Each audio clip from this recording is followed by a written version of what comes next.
I'll entitle this one, By the Time You Figure It Out, You'll Be Dead.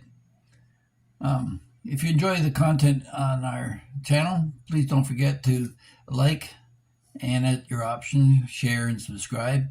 But certainly when you pound the like button, it helps spread it through the algorithm. So if you could do that it'd be much appreciated. Yeah. So my mother once told me, she said that her father told her that it's easy to love a rich man as a poor one. But she was an only child, and she ended up marrying a relatively poor one, and her father didn't really approve of Dad, and we were estranged from Grandpa. But that aside, here in the Philippines, how does this apply? Well, it's not just about the money, boys and girls. No. You see, the Filipinos figured it out. To them, it's the long game.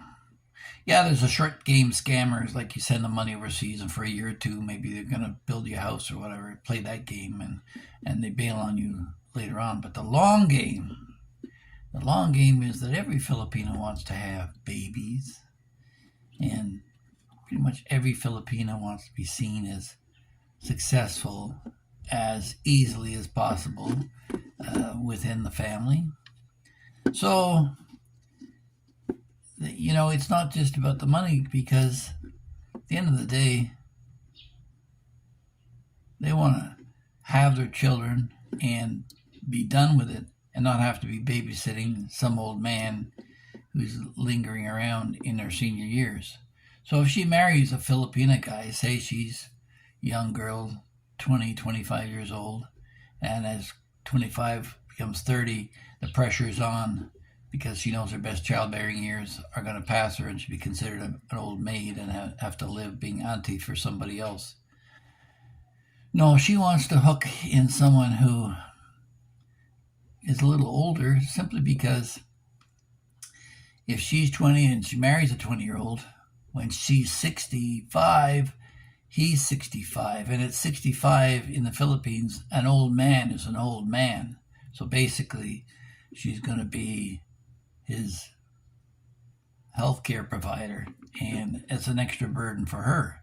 But if she marries an older foreigner, now this really plays in her favor, because he'll come with his pension, steady income, maybe even life insurance.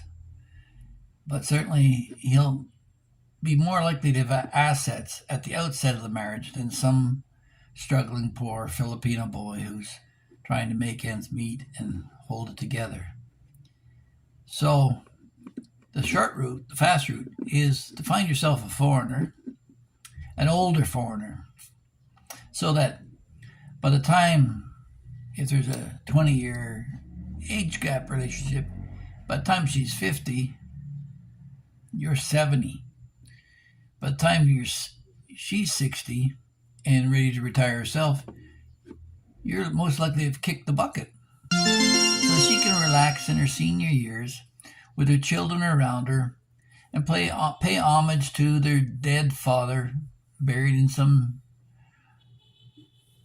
dirt somewhere around in the Philippines, or maybe ship off his bones back to America and not have to deal with it. She doesn't have to deal with an old man changing his diapers and dealing with that crap, because he's gone. And that's the advantage of an age gap relationship to the Filipino, because it's not just the financial aspect. No, it's the workload. She can do her domestic stuff around the house and spend your money for the groceries and things for your kids, her kids. But you're going to be out of the picture most likely by the time kids are 20, 25, and she'll be the only one, last woman standing, who will get all the attention and glory. All she has to do is look good in the eyes of her children that she's paid homage to her husband and to be a respectful woman in society. Philippine law used to say that a woman couldn't get remarried for a year. 366 days later, she could remarry somebody else, but during the first after your passing, she was supposed to be a good woman, and that law has since been overturned. So, yeah, if you're a foreigner and you've got a large age gap relationship, don't don't think that you're in any wonderful Tom Cruise playboy and that you've preserved yourself fantastically for this Filipina and she's just madly in love with you. No, and you know with a man, cheating is cheating. With a woman, it's rationalized. She could cheat on you a lot of ways than just with another guy, and she's no really incentive to do that. But she can sure cheat on your budget, and bit by bit, you'll find her ordering stuff online and showing up at your door, and you end up having to pay for it. Or she's committed some family event that you're going to end up paying for. And do you have the strength to hold back on all that? And as you get older and weaker, and your cognitive abilities become that of a U.S. president, she's more likely to take advantage of you, as America's being taken advantage of right now. So, if you're married to a Filipina and you got a large age gap relationship, don't fool yourself. She may call you guapo and talk about your wonderful long nose and your pale skin and all that crap. But the reality is, you're going to be out of the way and she's going to have her say. So, enjoy the ride. And who knows if she's going to hurry it along a little bit through some neglect or intention along the way. Because not every woman here in the Philippines is a saint. So it's a real crapshoot.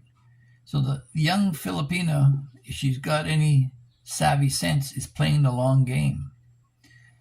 She knows you're going to be out of the picture and won't have to deal with you. Whereas if she married her Filipina peer on the male side, he's going to be old, tired, and she's going to have to take care of him. Whereas you're gone. You're out of the picture. So it's a smart move. And I'm not saying either way whether it's a smart move for you as a foreigner marrying a Filipina, but just be aware, Tom Cruise, you ain't. So, yeah, girls, it can be just as easy to love a rich man as a poor man, but if you don't want to have to endure your whole life, his forever doesn't have to be yours. So, with that, have a great day, and guys, try to rest in peace.